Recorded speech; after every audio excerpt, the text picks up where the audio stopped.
Welcome, everyone. This is part 3 of the 4-part climate change talk series that we are doing at Equality Bahamas with Marjan Finlayson from Climate. How do you climate edu? Edu? It goes in between. It could be EDU or edu. It depends on the mood at the moment. It's how you feeling. It's how you feel that day. Yeah. Okay.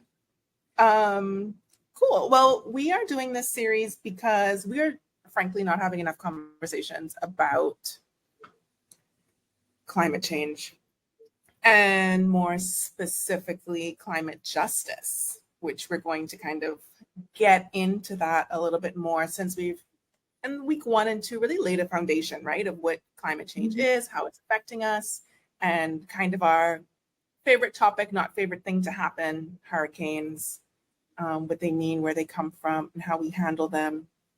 And today we're going to talk about the global and local scales, which I am very excited about particularly because of something that Marjan, you said in the first week that shook me a little bit, right?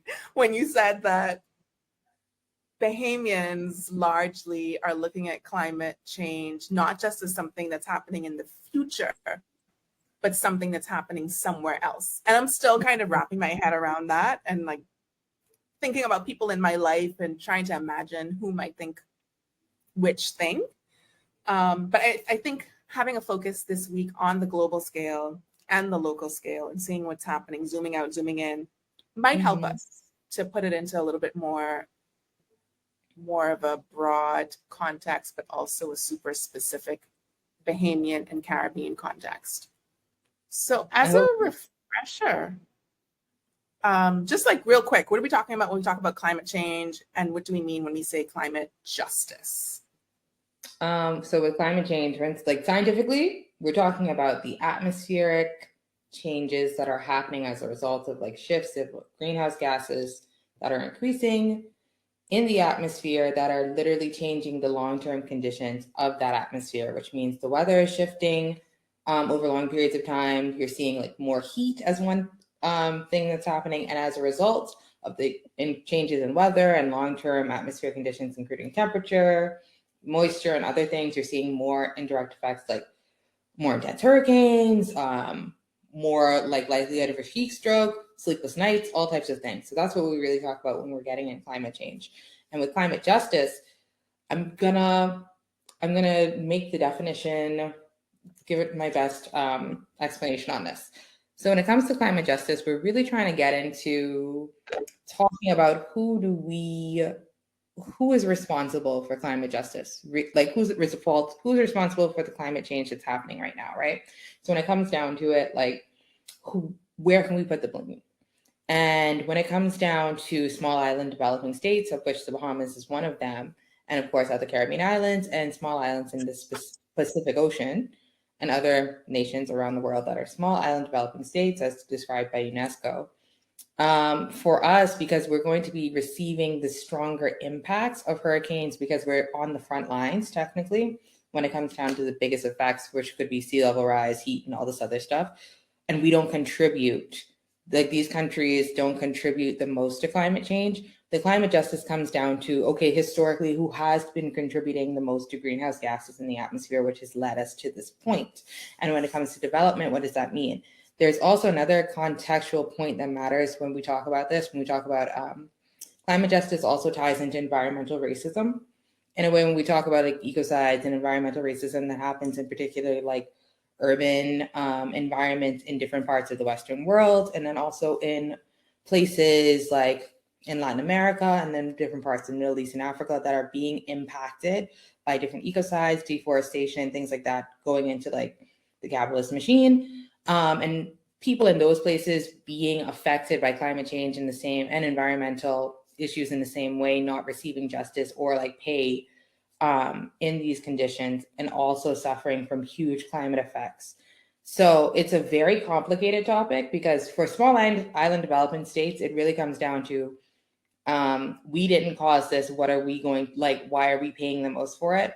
But also there are different pockets of the world where people all over are also paying for it. And a big example of that would be indigenous communities in all parts of the world, especially in North America, where you've seen them be, for instance, like warriors for the environment, water warriors and things like that, like trying to take care of the environment and basically being the reason that a lot of biodiversity has not gone down in the environment, and actually suffering as a result of like laws and things that are placed against them. So environmental racism, environmental ecocide, and all things like that also tie into this climate justice.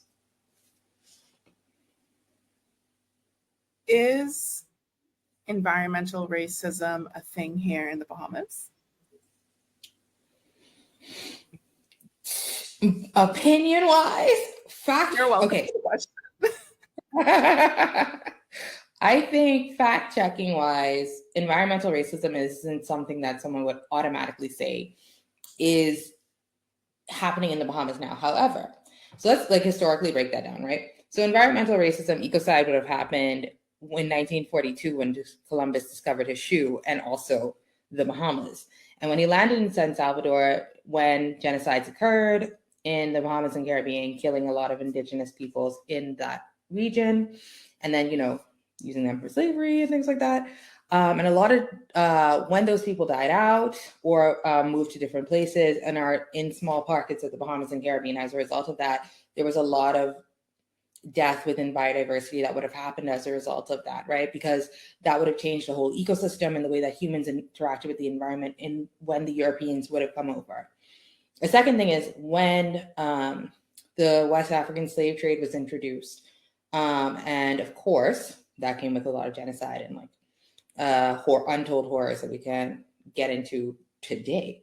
But when it came to deforestation in the Caribbean and the Bahamas, in terms of like planting cotton and sugarcane in different parts of the Caribbean, there was deforestation that happens in those environments that led to a lot of like ecocide in that way, which would have caused an ingrained kind of environmental racist, in fact, ecocide that existed, but also an environmental racism with who benefited from this kind of thing, with the labor injustice and all of that. And then also the genocides that would have happened with indigenous people. So there's a kind of shift in the Western world with indigenous communities and also descendants of the West African slave trade, where there's issue with environmental racism that's kind of there because of the persons who would have suffered for the lands being deforested, and then the persons who would have labored on those lands and what that looks like today. Because we still feel that we still see the after effects of that. In the Bahamas in particular, the Taino indigenous community, the Arawaks, as are described in history books. I'm not sure if they still are though. There are historians who could update me on that. But when they lived on the beaches, right? Like when you think about they lived on the beaches before the Europeans landed. Now, many years have passed, you know, centuries have gone by, 1942, 2024. We live in a land now where you have descendants of the West African slave trade who look, you know, visibly as descendants of the West African slave trade, who are in different pockets of, let's say, Nassau, who can access those beaches, right?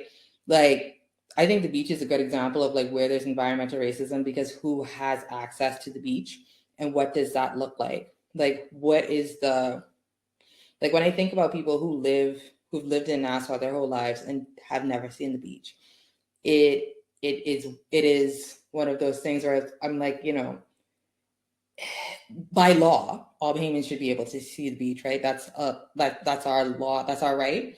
But there are factors that have been put into place institutionally to make that impossible for a lot of people who don't have access to, say, like in different parts of the Bahamas, a car, don't have access to particular beaches that are private because a hotel might have blocked them off, or they're in a gated community, or police don't like them there because the tourists are there. Like, there are so many different ways, and you see this in different parts of the Caribbean as well, where environmental racism is so obviously done on beaches, and that's so clear. I think when it comes to just where people live and how we have persons set up, that's also an immediate connection with the West African slave trade in the Bahamas, in particular, like in different parts of the Caribbean, I'm sure, but I've only lived in the Bahamas to really have a good explanation of that.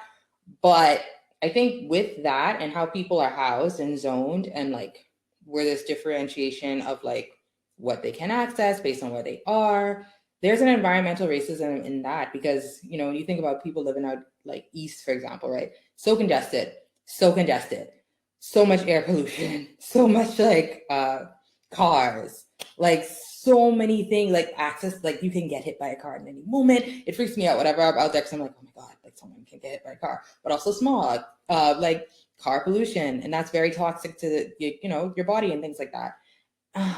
And like no public transportation for people to like get around. And then you think about the state of homelessness. Like I could go on for days, but then compare that to the western part of the island, right?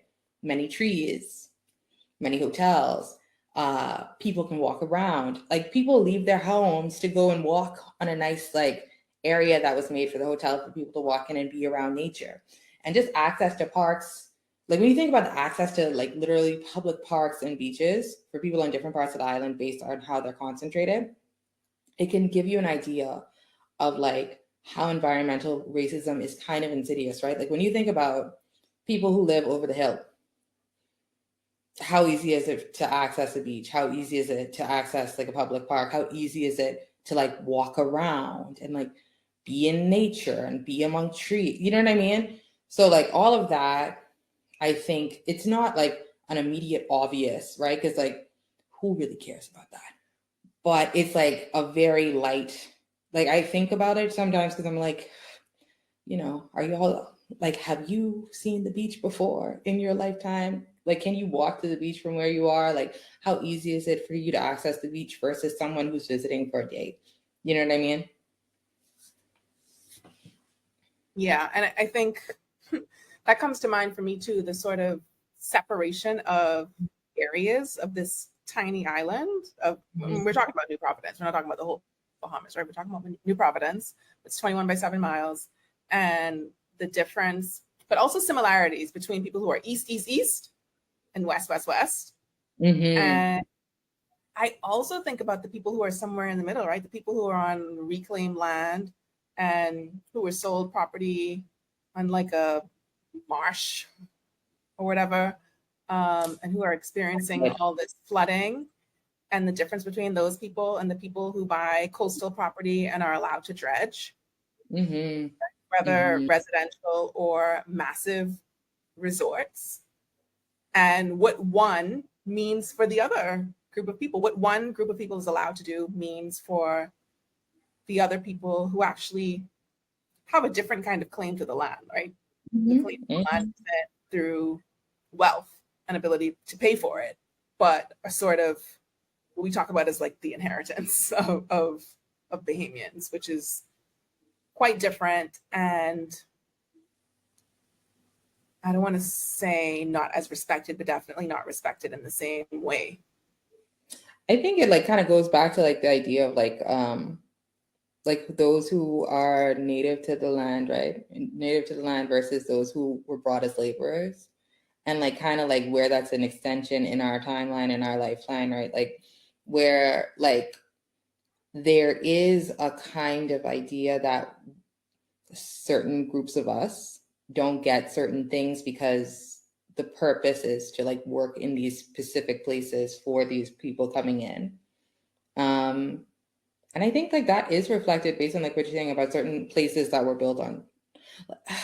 It's so complicated, but like if you're living in an area that used to be a marsh and you're getting it at a lower price and like all this, and you're used to like getting flooded and then having to go. Have you seen the movie Parasite where this happens? Like where your like literal house gets, oh, spoiler alert, such a good movie. But like imagine like you work in this specific area and like as a laborer, you live in say Pinewood, shout out Pinewood, and you get flooded every other day, and like now with climate change is getting worse because it used to be like a marsh area, and then you go to work at the hotel and you're working with these people who are talking to you about how beautiful the Bahamas is and how wonderful it is, and like, you know, my number one vacation spot, and I can't believe you live here. Like, why would you ever leave? It's the best thing ever. And after smiling in these people's faces, going, "This is excellent. Love that you're having a good time. My country is great." Blah blah blah blah. You get in your, you know, Nissan, drive back, and you have to figure out how you're going to get your car through the flood, like the flooded water, without like it stalling out. And then also, like, what are you going to do about the flood, like possible flooding in your home today? Meanwhile, you know that there's right, Get inside. right. So, and meanwhile, you know that tomorrow you have to deal with the same guest talking to you about how wonderful it is, and it's literally like just like this. Again, like Parasite, wonderful movie, gets into like that same kind of idea, but it's like this paradoxical like thought process of like, okay, like this is a clear cut example of environmental racism. It's a clear cut example of like how we have to function as laborers in this particular society while not addressing an issue that's been an issue for so long, right? And then also like considering who has access to certain things, and like all of this going on in one very small island, but also being reflected in different parts of the country as well, because, you know, who's buying out certain islands that we don't have access to? All this stuff. Yeah.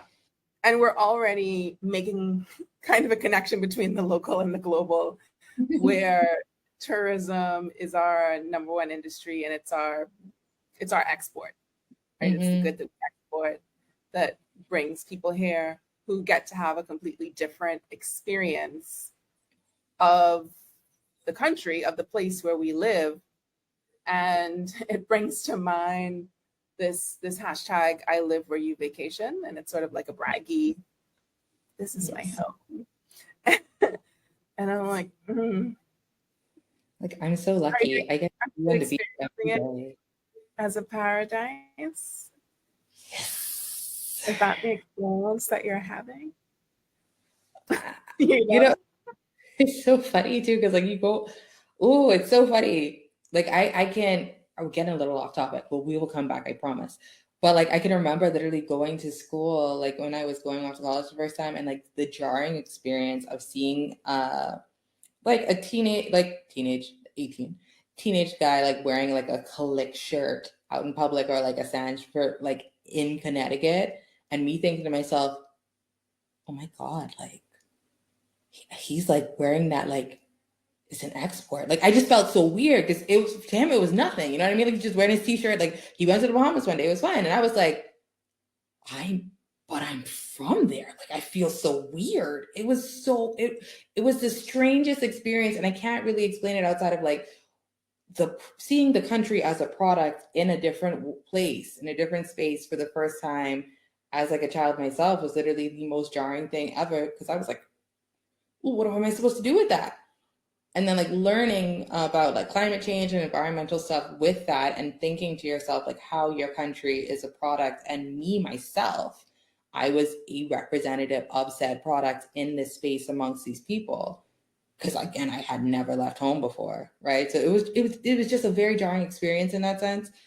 I mean that was 100 years from now, but like I've grown, but it was just the weirdest thing. So that, like I think about that and I'm always like, oh my gosh, this just this huge disconnect, right? Because like when we think about the environmental racism that people deal with at home, it's easy to be like, okay, like this is a terrible thing I have to deal with this evening, but today I have to be a representative of the product, you know? So it's just it's odd, it's very jarring, and I feel for all of us in this situation. Yeah, even the people who aren't in the tourism industry are still a part of the product and still somehow servicing tourists. Yes. And you can see it on the street, right? When someone who's a tourist asks for directions, in the change of manner and posture and everything to sort of overly accommodate these people who are here for a temporary period of time. And it was also interesting to see the response of a lot of people in the early days of the COVID-19 pandemic, when it was decided that the Bahamas would kind of close its doors to everyone. Mm-hmm. There were all these people who felt entitled to be able to come here and resorted to making threats, right? Like, well, next time a hurricane hits y'all country, we won't do anything because you don't get to come to visit in the middle of a crisis. And isn't that crazy? Like, isn't that crazy how people would say that? Like, oh, well, a hurricane hits you guys, and like, which is, You're going it's to be crazy. calling us for help. Yeah, like, hey, you guys needed help from all of us, and we all mobilized to help you. And I mean, yeah, sure, thank you. Donations were very necessary, and the help was good. But we're people who live in this place. Like, we exist as human beings as well. And I think sometimes, I think most times, like, people in particular, like parts of the Western world, and I think like it kind of trickles down to us as well in these spaces. Like, we forget that we are human beings in these places who deserve to be. We deserve to be on this land. We deserve to be treated in a particular way. We deserve to have the standard like also meet us. So I think it's so strange. And now like looking at like how Hurricane Helene has hit, right? So like we had Dorian 5 years ago, and like Helene is like in this particular space in parts of America as well, where people are suffering, and it is absolutely insane to watch in real time. Because like seeing that happen, and not to say like, oh well, they should have been nicer to us. No, it's not like a tit for tat. It's truly like, it's also interesting because it was kind of one of those things where we connect like the distance from the actual effects of climate change hitting, right?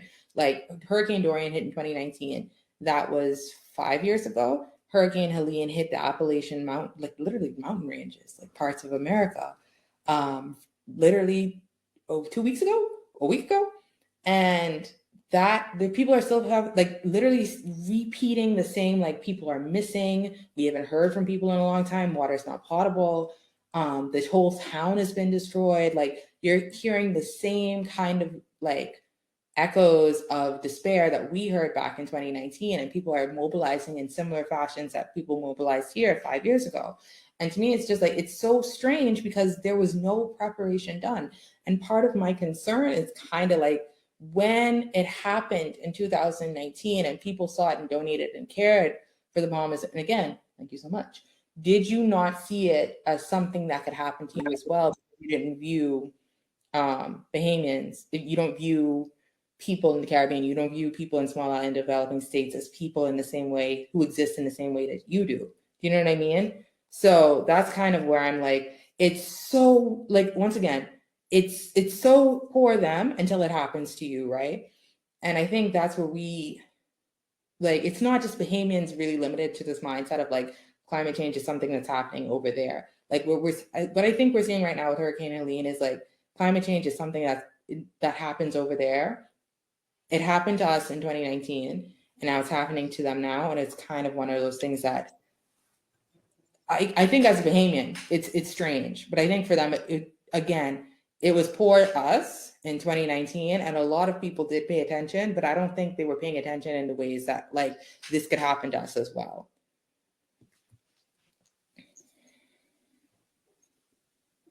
Yeah, it's hopping around to different locations, and it's almost like as long as it's somewhere else, it's not here. Yes. Because I think we're still thinking about climate change, this big thing that's happening everywhere all the time, as a single event. As long as we're not having a climate event, climate change is not impacting us. But it is all the time.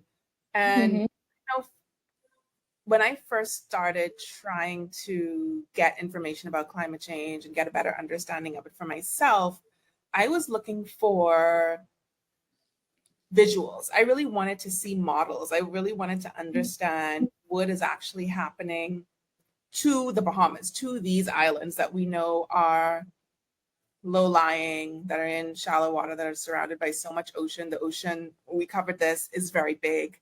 It's much bigger than our islands. So I really wanted to see the change, like show me how these islands, like the shape of the islands, the size of the islands, the borders change over time. Do we have anything like that where we can see what Eleuthera, New Providence, Abaco, San Salvador looked like in 1970, what it looked like in 1990, what it looks like now, but also projections of what it will look like in 2050, 2090? No. I'm sure there are people in the comments who would be like, you should look at this, you should look at that, you should look at this. My thing is like, work in academia and like science world and everything is like sources.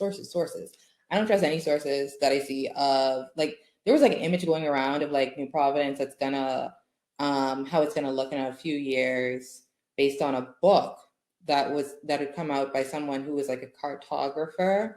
There was a cartographer and an artist who came up with a book looking at specific small island developing states and how they would like in like other parts of the world, I think, and how they would look in 2050 based on like some modeling that they had done.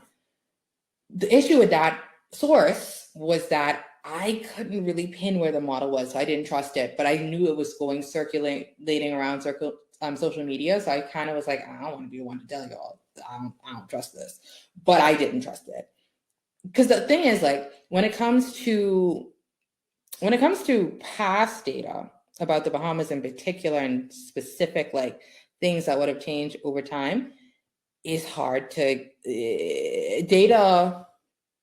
I'm sure data is hard to actually like acquire within the country. Like it's hard to see where like there's probably one person who is literally in Long Island who could tell you about the shifts of like fish populations because they sat down one day and just wrote it all down because they felt like it.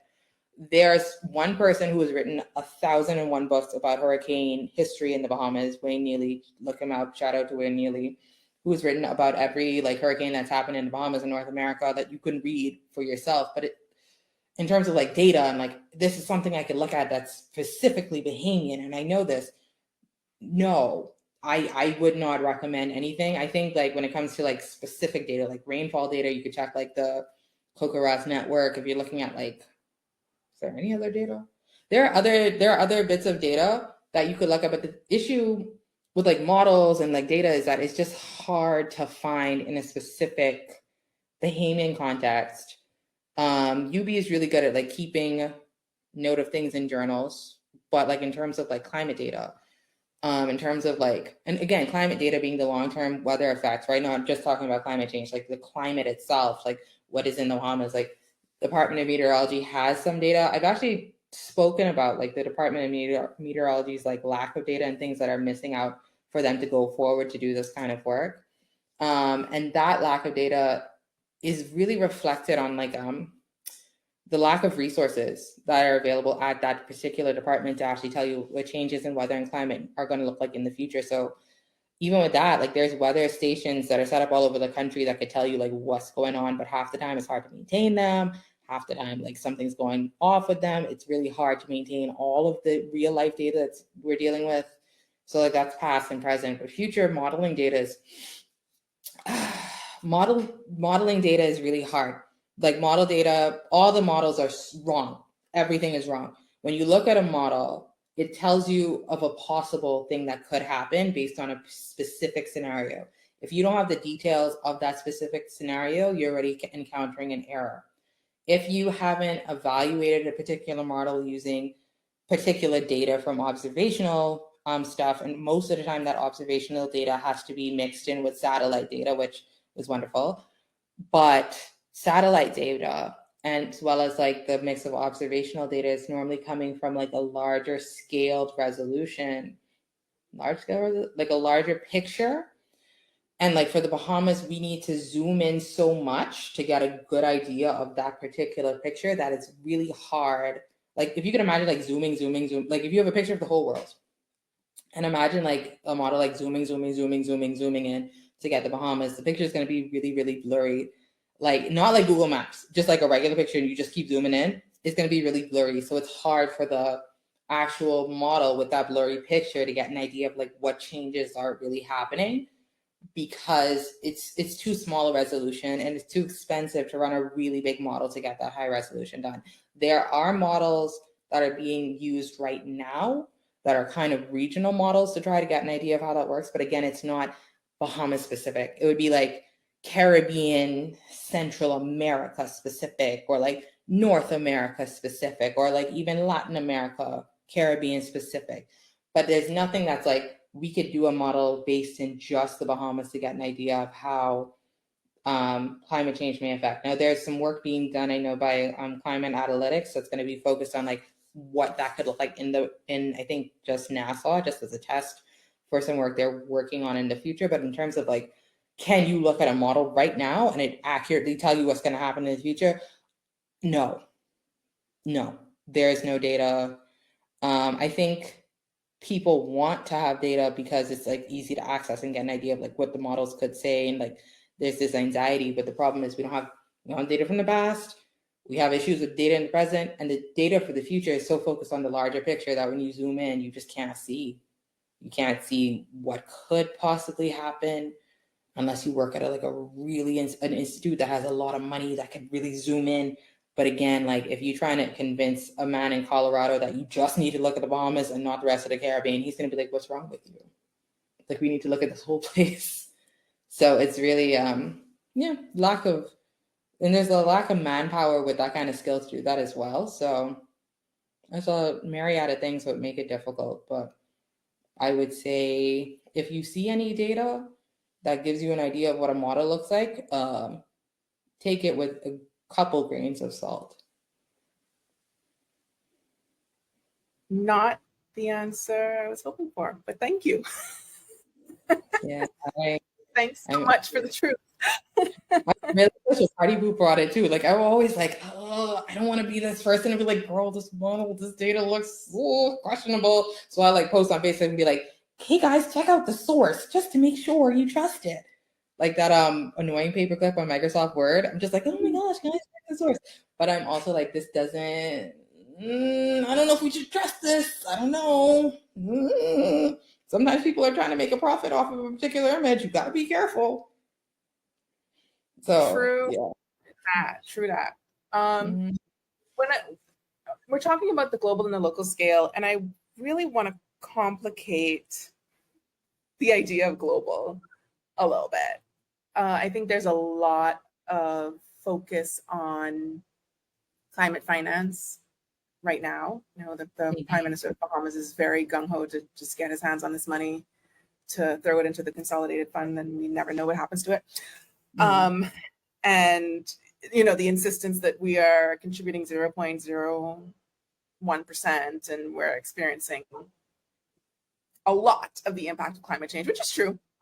I want to think about the global part differently and how we participate in global markets and how we engage with corporations and other entities that are responsible for a lot of the emissions. We are now buying online a lot, big time. So many orders, so many different places. Many of those orders, however, are places like Shein. And if Shein has no haters in the world, I am no longer with us. I just want to add that. If it's one thing about Shein, I'm a hater. Sorry, please continue. Yeah, I'm a sign up, because every time people post their little hauls, I'm going to be the one in the comments being like, "Did you know?" Right? But we need to have this conversation. I know everyone wants to look fly, and everyone wants to spend as few dollars as possible to do that, but we have to talk about the cost beyond the price that you pay. And I am going to pause here so that you can talk about the cost. The cost, yes. You know, just like a list of my number one, and I think this is who you should hate on, this is who you shouldn't trust, like my list. I would say, I think this is a very complicated conversation because it's like, you know, what can we do? So like one of the things I'll start off with is one of the things I've learned in my program, which I kind of hate, but I kind of had to accept, was like, you know, of course you only contribute, like as a nation, we only contribute like 0.1%, not an accurate percent, please don't quote me on that. But people saying we only contribute this much to the world climate emissions. And again, that's a kind of complicated statement in itself when we think about it, because like when we consider emissions, that's like what's going up into the atmosphere. And again, when we introduce consumerism in the conversation, again, very complicated. But what this person said to me, like in this program, was that we individuals in this room are all responsible for climate change in a specific way. Like just because we feel that we're not completely, like our nation is not the problem, it doesn't mean that we should change. It doesn't mean that we should turn around and be like, well, if we're not the problem, we're going to continue doing what we're doing. No, like we still have to do individual like changes and community changes to actually try to stop this one thing. Because if it's one thing I've learned in 2024, everyone being like, I'm just one person, it doesn't make a difference. That's like a million people being like, I'm just one person, it doesn't make a difference. Like all of us have to like stop doing particular things. That being said, Sheen and fast fashion is the number one easy way to go and be done with this. And me and Alicia love talking about thrifting. That's like one of our favorite conversations to have. But I will say, in terms of just like affordability in clothing and wearing things and like having the proper outfit that you want to have and like looking a particular way, because clothing communicates who you are and what you like want to portray in the world. I understand that.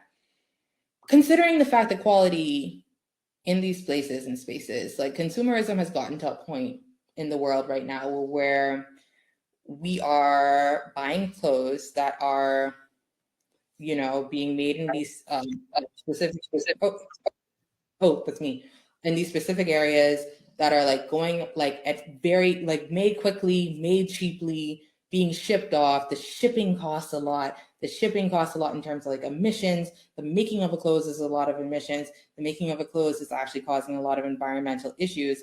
And then when a lot of those clothes are rejected or there are too many made and they're out of season, they get sent off to some landfill somewhere else where it's going to leach, and the chemicals from the clothes are going to leach into the soil, and that's going to cause a problem, right? Your individual sale of this outfit, it comes in like this plastic bag that's a little toxic. The outfit itself is probably made with a lot of microplastics, so every time you sweat in it, it's going to like leach on your body, and like it's going to cause issues in the bloodstream later on. Trust me. I sound like little conspiratorial, but it is something to really consider when we think about like clothes that aren't actually being made with cotton anymore. And like consider the smell of those clothes after a while, and they don't last long. So it's just like all of this, like if the clothes don't last long, you throw them away. Where does that garbage go? And I think that's a big thing people don't really think about in terms of like the long-term process of consumerism. Whenever you buy anything and you finish with that thing, where is it going to go when you're done? Like you buy a bottle of water, innocent.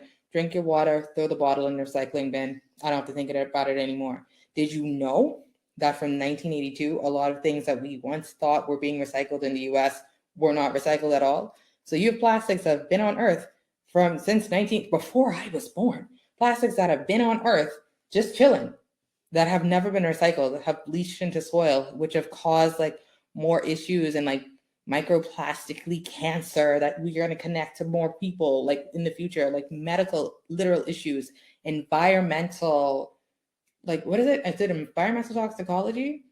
I don't think that's the right terminology, but epidemiology. When we consider the environmental medical impacts of like this pollutant that exists in these spaces, and this is literally just talking about plastics. This is literally talking about Shein. This is literally talking about like these places that we're purchasing from. And then when we consider like the longer, like bigger scale corporations that we deal with, consider an airline, right? When we think about the engagement of how many airlines that pass through Nassau, Miami, all these places, because, you know, I catch flights, not feelings, period. But every time you catch a flight, that's going to be a fuel cost. Every time the fuel like comes from like a fossil fuel, there's emissions that come from that. And flights are trying to do this thing with like offsetting, and also like when you pay for things, like I'm already paying $1,001 for this flight. Do you want to add a charge for being environmentally caring so that they can pay offset taxes when it comes to offsetting carbon and things like that? And it doesn't really, we could talk about carbon offsets. I'm not going to do it right now because it's a whole complicated thing. But I will say that engaging with these airlines that aren't really doing anything to stop their pollution of the environment, and also like that are creating cheaper planes as well. If you look at Boeing's website and like the worker strikes happening with that, also really dangerous. When you're looking at like the actual manufacturing of planes, cars, Shein, clothing, all this stuff, when we look at the life cycle of planes, trains, Shein, like we build this thing and then it ends up in a landfill at some point, and then like all of the things that we did with in between the process emitted this many emissions into the atmosphere. It's a very scary thing to think about. And I think that's one of the things that we don't like to think about when we think about climate change, right? We think about like, and then on top of that, people will always say to you, well, trees, if we plant more trees, it'll make so much of a difference. Yeah. But consider a forest was not built in a day. You know what I mean? Like we have this idea that if we plant trees, and I think it came from like, I don't know, like after school specials, like Captain Planet came on, they were like, hey guys, if you plant trees, like in 1998, if you plant trees, it'll save the world. And people were like, all right, every time I drive my car, again, another thing, I drive my car, I'll plant a tree, it'll be safe. These trees are not like, you know what I mean? It takes so many years, decades, centuries, millennium, I don't know, for trees to like build these complicated, vast networks of like forests in order to actually like become sinks, right? And the ocean itself is also a sink for like emissions, carbon, all this other stuff. But it takes so much for trees to actually become sinks. And now we live in a world where with development and all this other stuff going on all over the world, we have so much deforestation happening in honor of development. We have so many environments changing in honor of like, because of development happening. So every time you're like, I'm going to plant a tree, it's like, okay, girl, wonderful. They're cutting down trees in the Amazon rainforest though. So I don't really know if it balances out, but I love that you're doing that. So I guess long story short, individually, it's not enough. Maybe as a community, it would be. But yeah, there are things that have to be done when people consider about their own. Now, mind you, the carbon footprint was made up by corporate industry for us to like believe like the climate change problem is really an individual problem. Is not, of course, about 70% of corporations around the world. 70, maybe 1,000 companies are responsible for 70% of emissions around the world historically.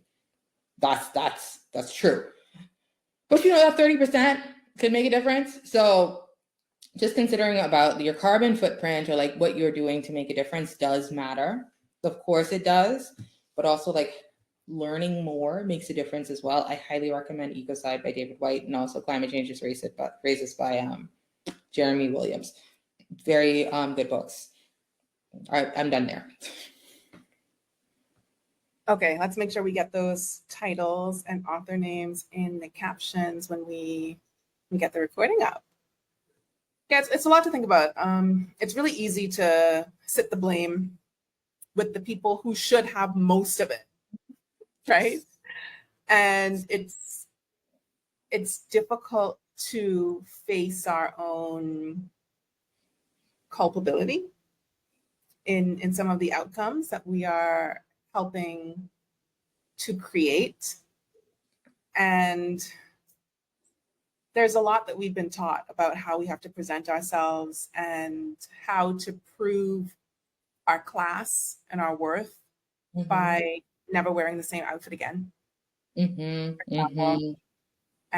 by driving certain kinds of cars and all of these things that are wasteful, frankly. And in particular in the Bahamas, where we don't have the best system for handling waste and chemicals, and realizing that your waste has to go somewhere. Where do you think it's going? And maybe because we don't see it, we don't really think about it. And one of the things that I think changed my habits as a consumer, but also as, I don't even know how to put it, but I guess having the practices of our grandparents where we like, now what would this be useful for? How can I not throw this away if it has a use, right? Of course, trash is trash, get rid of trash. But how do we make things more useful, is when I was in university in Canada and we had to recycle and you had to separate your garbage. And then I moved into a house where we were composting. And it makes you come so close to the things that you are buying and the things that you're throwing away, and you really get a sense of what you're bringing into the house and what you're throwing out. Electronic waste could not go into the garbage, so that had to go to a special site. You had to get somebody to like come pick it up, or you go and take it there. So all of these things you're thinking about in a different way. And as difficult as we find life to be on these little islands, there are some luxuries that we have, and they include not having to think about our garbage, about the waste that we produce. Yes. Is there anything else that comes to your mind when you think about global outside of the context of that's somewhere else that we need to be thinking about? Oh my gosh. I don't know. Global, it's somewhere else. It is happening somewhere else. I don't. When I think about like global and like in terms of us and like the climate, environment, all this other stuff, I think there's also like this idea of like whatever we see in the West is best, right? So like whatever is going on in the Western world, whatever happening in the global North is like the right thing, right? Like even thinking about like when we're talking about like plastic, right? And like shout out Bahamas Plastic Movement. Yeah, like it slipped my mind, but like shout out. But like if you get rid of plastic, right? There's this idea that like I think I grew up with like with certain family members where it's like, yeah, we don't have plastic on it, it's not really sanitary. I don't know where we got that from. I don't know where that came from. I don't know like where that like idea is, where it's like if there's no plastic, it's not really sanitary. Like you get a plastic water bottle because we can't trust this random cup that was here, which I mean fair, but like washing a cup is probably more environmentally sane. Yeah, right.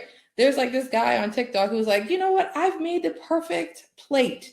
You never have to wash it. All you do is you just rip off different parts of it because it's just a bunch of paper.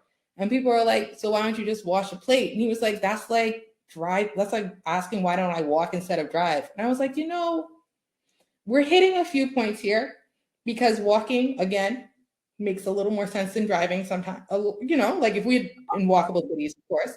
But also just like this idea that like we have to do things based on like extreme convenience and like not take the time out to actually like wash and take care of things. Like how you mentioned, like following our grandparents' steps, washing their clothes, making sure they last a long time versus like going to Sheen.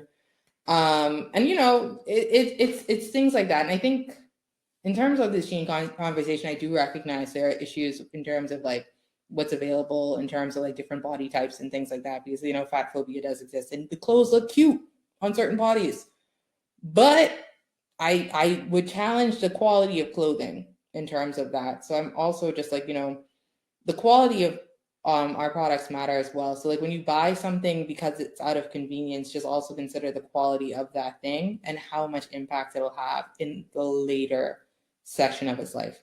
Considering recycling as a solution is not. A lot of stuff doesn't get recycled. All the things you think get recycled, a lot of it doesn't. It looks good though, but if you look at recycling reports and things, a lot of it doesn't get recycled. So it's also something to consider with that. Like if you can recycle something in your own home, it's probably going to be recycled and used more than it would be if you throw it in a recycling plant. I think that would be my final. But definitely. I sound like Jaguar, right? Do your research, but definitely read up on it. Yeah, there's a lot to think about within our households and our habits. And again, it's not comfortable. It's not going to be comfortable. It's not going to be fun. But there are questions that we have to ask ourselves about our needs and our wants and our behavior and what we care about, what we value. And for a lot of us, frankly, we value today and this moment and a couple hours of flitting about the place more than we do the next millennia of this planet. Yes. And anyway, I was going to talk about the concerns that people have even when they have children. But anyway, if you're continuing the population, then maybe a little bit more concern. about the environment and the world that we're creating for future generations would be, given all of this that we've talked about in the last 2 sessions and today, what are some actions that we can take in the Bahamas and throughout the Caribbean region to mitigate? Is mitigation still possible? Even if it is, what are some things that we can do? Mitigation. Well, I was just talking to my dad about this because he was just like, oh, well, like, is there a way to go back? I think mitigation presents this idea that we could go back to how the things were when, like, how things used to be, like, when a cold front meant like you lived in a winter wonderland for like 5 days. I think mitigation is something that works with adaptation practices, right? Because with mitigation, people are, I don't think it is being utilized in the way one would be mitigation, right? Like there are things that people consider with carbon dioxide removal, that is like something people are looking into, and like whether that is done naturally with like afforestation, which is like the opposite of deforestation, and what that would look like, and like all of these other ways to actually mitigate outside of the Bahamas. I think one of the things we're focused on is like maintaining like seagrass, yes, seagrass, swamps, fields in the ocean, and also like mangrove forests and all this other stuff. When you think about like that, like just keeping these places like up and alive, that's wonderful. But is it actually creating an imbalance? Not really. I would say mitigation is something that we should continue to do and aim for and like focus on that.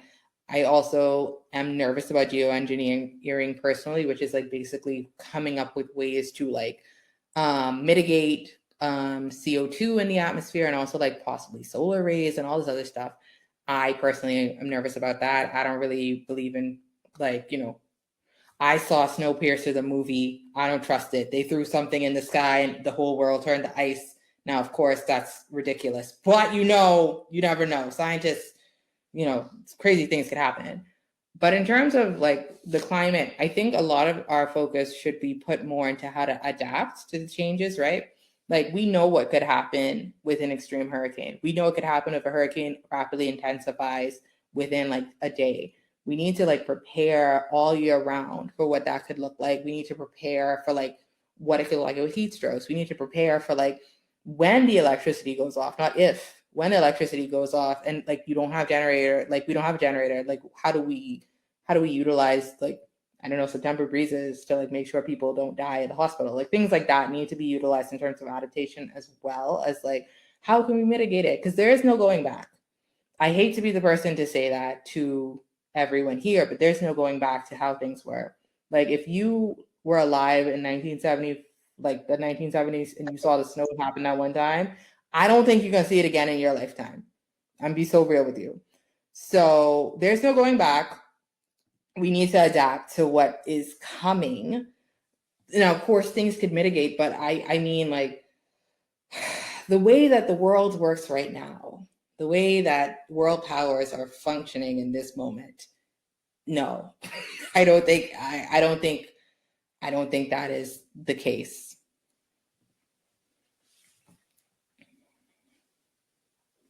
Thank you so much for all of the hope that you're giving me and everybody here. It's a hard truth, Alicia. We got to face the facts. I know.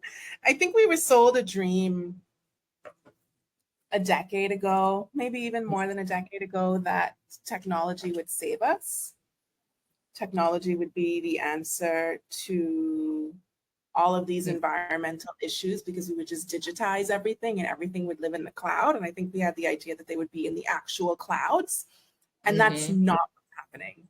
So I'm thinking about, I know you know what I'm thinking. I'm thinking about AI, artificial intelligence, which isn't intelligence at all. It's just farming other people's work and stealing. It's a big, giant plagiarism scheme. And I'm thinking about Bitcoin, Yes. Yes. and the very physical nature of these things and what they are doing to the environment and what they are doing to people who live in the towns where these physical, massive physical farms live. Mm-hmm. Comments? Well, I'm obsessed with AI now. It's not like, and like both a positive and negative thing, because I'm like, oh, it could be helpful for weather. But like when you look at Chat GPT and it's like, look at how much water you use when you type to Chat GPT and ask it how it feels about To All the Boys I Loved Before.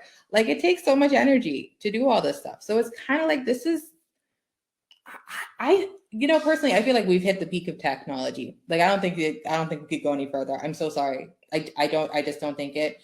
When I consider the internet, like I remember I was in a class one time and this guy was like, you know how much energy you spend? Like, you know how much environmental damage you do by sending an email? And I was like, first of all, that's so disrespectful because like I live on the emails. But like that idea, like actually ruined my day. Like considering the internet, considering like how the internet's connected all over the world. It's like wires in the ocean, I think, the big ocean.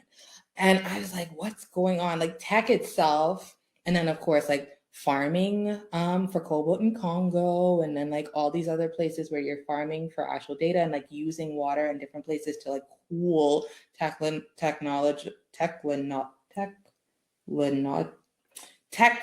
places where they store like big data and things like that. Like they have to be cooled down by specific water, and that heated water goes back to the environment and actually causes issues in these habitats. So there are like a million and one reasons where I'm like, oh, we thought tech would save us because someone definitely sold us a dream. We watched Minority Report when we were younger, and we were like, this is true. It's gonna be like this. And now it's kind of like, or the Jetsons even, where it's like, oh, we can trust these things will make a difference. Like electric cars are great. I think we peaked in 2009 with technology, and I think we should probably go back there personally if we want to save the world. That's my personal thought. I don't know if anyone else feels that way. I truly think that there is no solution with technology because technology is kind of racist. The same way Jeremy Williams explained that climate change is kind of racist. So it doesn't really work in our, don't get me wrong, like it's racist and sexist, but like it doesn't work in our favor. Like there are things that are done with technology and like medical fields that are great. There are things that are done with like weather that are wonderful. But when you consider like the grand scheme of what the goal is, it's not to make the world a better place. It's always to make a profit. So I'm not sold on technology mitigating things. I'm not sold on capitalism helping with mitigation. So I hope nobody's sold on that. I hope nobody thinks capitalism is the answer to anything except all of your deaths. Well, I mean, like if you understand carbon offsets, then yes, there are people who do believe that. Shall we talk about that next time? I think so. I really want to make sure that people don't think this was just like flippant or a joke when you talked about ChatGPT and the water consumption. Like it really does consume water. And I just did a quick search, and it is about 500 milliliters of water for every 20 to 50 questions that it answers. I mean, this is a ridiculous amount of water when you think about the things that people are using this tool for. This tool. Rethink it. Rethink your use of ChatGPT. Rethink your use of artificial intelligence, because it's not just something that's out there in the cloud somewhere that's not having any impact on us. And to follow up on your point, Marjan, about technology being racist, it absolutely is.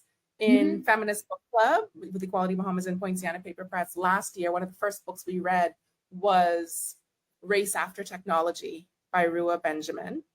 She's also written Viral Justice, and I'm reading her book right now on imagination. Really excellent. She was just announced as a MacArthur Fellow for her work. So look up Rua Benjamin, Ruha Benjamin. That's Race After Technology, Viral Justice, and Imagination.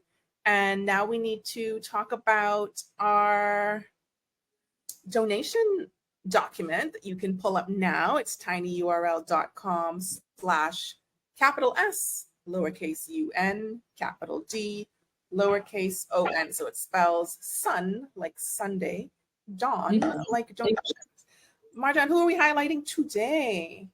So today we're going to be highlighting a particular person in Curacao, I believe, not Curacao, Caraco, in Grenada. They actually fell off of a roof there. Like one of my friends recently like put me onto this situation. I'm going to pull up his name right now because Hurricane Beryl. this was Hurricane Beryl. So right now he's looking for medical attention to go back to New York in order to, his name is Damian Clouden. His recovery, he's like, I think he's at half in terms of his GoFundMe, and he needs assistance to go back to New York in order to get specialized treatment. He fell off a roof during Hurricane Beryl, and it's one of those things that like he needs constant assistance. We also want to highlight the Hurricane Beryl Relief Fund for affected Caribbean islands. And if you have money that you could send mutual aid for folks who have been affected by Hurricane Helene, and also Lebanon, they have also been affected by war zones right now. In war zones, we will be focusing on Kareem Khalifa and his family, just looking to provide food and shelter for them. The Rafah board, I think the Rafah crossing is a little open now, so people are able to evacuate again. So for any persons on this list, please send, like those in Gaza, please send money their way so they can make their crossover to the evacuation and also rebuild their lives. We thank you for your donations and or your sharing of the link. Remember, donating money might not be possible for you, but if you share it, it's possible that other people will be able to make contributions, $1, $5, $10, $50, $100. Every little bit really does count, and we all pool what we have together into the pot to help other people out. So it's tinyurl.com/sundawn, capital S for sun, capital D for Dawn. We will be back in 2 weeks. That's October 17th. Yes. 6 p.m. Nassau, New York time. And we'll be talking about international affairs. What does the rest of the world have to do with us? Why should we be concerned with conflict that's taking place, not in our countries, not in our regions? And why? Why should we be paying attention? What difference does it make, and how is it related to climate change? So join us for that. And we'll probably talk about all kinds of other little random things throughout, just like we do every time, because why not? We can do whatever we want. They're all related, we swear, they are. They are. They are. Cool. So we'll see you all in 2 weeks. Enjoy the rest of your evening, night, morning, whatever.